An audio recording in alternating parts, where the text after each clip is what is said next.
Alright, for real this time. Welcome to the final official episode of Let's Play Sorcerian. What we're doing today is Fighting Dragon, which is a menu option that opens up once you form a party of characters who have all completely finished at least one scenario. It doesn't take a year and has no real consequences if you lose, but there are no rewards. Let's get down to it. It's a series of 4 boss fights against 3 buffed up dragons that we've already seen, and 1 all-new dragon. The first fight is the Parahydras from the very first adventure, and you can see the Dragon Slayer is bouncing right off them, although it is killing their fireballs. They do a lot more damage and have a lot more HP than their first incarnation, but they're still basically a joke at this point in the game. They're pretty much just a good opportunity to get your magic situation sorted out. Venturing deeper into the cave, the second battle is against the Blue Dragon. He can't blast the ground here, and there's no real reason for him to. But if you watch Shaggy's HP, you can see that you can take like 1,000 damage from one swoop if you get caught up in the lightning. Apart from that, he's not hard if you know how to fight him, and if you got this far, you probably do. It's the third dragon that's the real issue. It's Vedas again.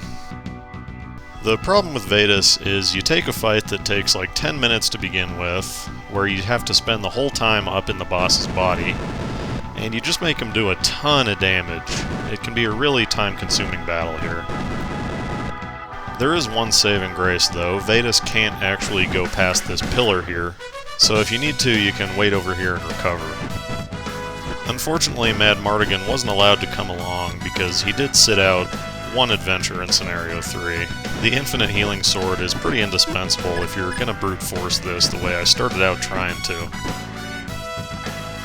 I do switch to Dragon Slayer out of desperation though, and it turns out it will work on Vedas' tail segments. So I switch up to that strategy, and the fight becomes a lot shorter. Unfortunately, Garzi gets a little hasty and dies, so I get to show off what happens when you resurrect someone in here. They turn into a glitchy pile of pixels. I have no earthly idea why that happens, but it does seem to happen every time. This is going to carry on for another few seconds, so I'll take this opportunity to sincerely thank everybody who's been with me for the LP. I appreciate you guys watching. I hope you've enjoyed it. I hope if Sorcerian was new to you, you discovered something cool. And if it was something you grew up with, well, I hope that I was able to show you more of the game than you got to see yourself. We have to kill the head in melee though, so let's get ready for the final conflict.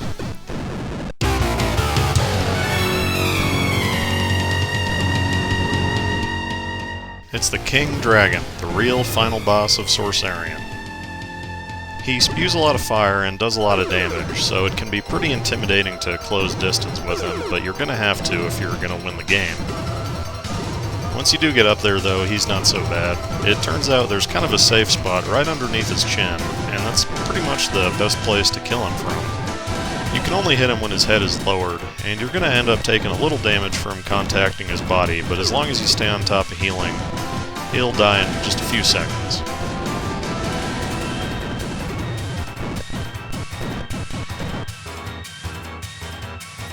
Just like that, he'll turn to stone, and then we're treated to the credits.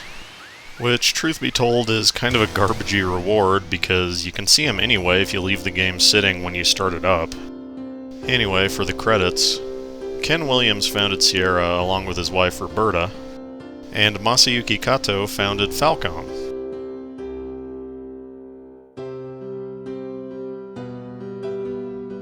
I wasn't able to find anything substantive on these game designers, but for the most part they seem to have worked at Falcom and moved around a few different RPG projects.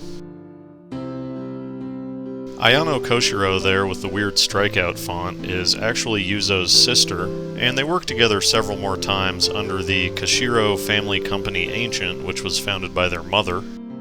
Yoshio Kiyo was the guy behind most of the Dragon Slayer series games, and Gary Butts did Sierra's other Japanese translation games as well, although it doesn't seem like he did much else. Out of the other composers, Mieko Ishikawa seems to have been the most prolific, but she stuck with Falcom for the most part. Akiko Schjellerup seemed to have maybe gone on to working designs after working with Sierra on their other translations. That's about all I have to say for the credits. For my own credits, I'd like to thank the folks in the SALP tech support thread for helping me figure out AVI synth. I'd like to thank Justice for making his sick-ass post about Japanese FM audio. Everybody who's stuck with the LP, I don't want to name names or I'll forget somebody. And finally, my friend Josh and my cuz for moral support even though they couldn't give a shit about the game, really. So finally, after 21 or so years of my own personal time with Sorcerian, I finally put the thing to bed. Feeling kinda emotional about it, I won't lie. But since the game isn't giving us too much of an ending, we're gonna have to make our own. Garzi retired from adventuring and frequents the Dragon's Tooth Inn, where he tells stories about how many times he's been turned to stone. Penny became the official Pentawa court dwarf, but died the next year because of complications surrounding several impacted teeth. Madmartigan continued adventuring into old age when he retired and founded an orphanage dedicated to Sorsha's memory. Shaggy used everything he learned to become the most successful herb farmer in history, and led the charge to legalize savory in Pentawa. Rio retired to the Dark Swamp, where she married Fred Yore, and together they terrified children for many years. Fenwick eventually became the new royal magician. In accordance with tradition, he faked his own kidnapping and went under the volcano, but no one ever came to rescue him.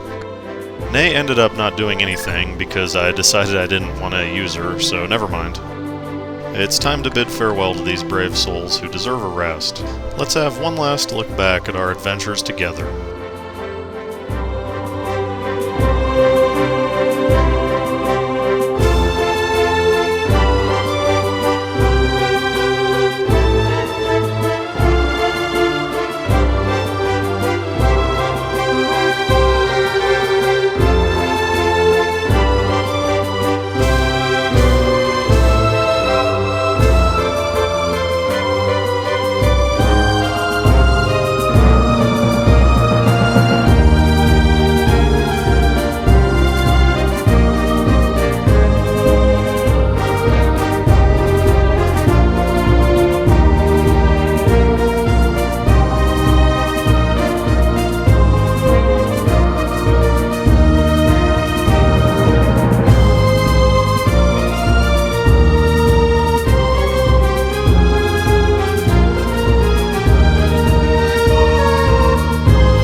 Thanks, Falcom. Thalcom.